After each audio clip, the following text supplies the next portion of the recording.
gusto nyo ng snack na melt in your mouth ang sarap? Tara, salain mo na yung Century Tuna. Pero wag mo itatapon yung sabaw. Maghiwa ka rin ng bell pepper at 2 sibuyas. Tapos, pagsamasamahin mo sila sa lalagyan, yung tuna, sibuyas at bell pepper. Kumuha ka ng keso, lagyan mo ng kapraso na parang ganto. Syempre, kayurin mo. Tapos, lagyan mo na ng konting asin, paminta at mayo. Tapos, haluin mo at tikman. Ayan, ready na. O, latag mo na yung tasty, yung sinasabing masarap kahit walang palaman. Pero pwede naman kahit anong brand. Tanggalin mo yung 4 na gilid. Tapos, tumpukan mo ng palaman sa gitna. Lagyan mo ng keso sa ibabaw. Pahiram mo ng tinabi mong sabaw. Tapos, takpan mo at selyuhan. Nang hinayang ka ron sa gilid, di wag mo nang tanggalin. Di naman kikibuyan. O, ulitin na natin. Yung tuna, keso, pahiran mo, takpan mo at selyuhan. Tapos, sausaw mo sa itlog at breadcrumbs. Isa pa, sausaw mo sa itlog at breadcrumbs. Dali na, mainit na yung mantika. Prito mo na hanggang maging golden brown. At ito na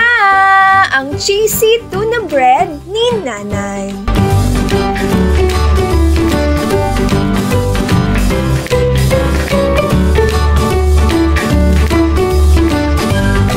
O ayan, tutulo na yung laway mo. Punasan mo. Para sa kumpletong sangkap, hose.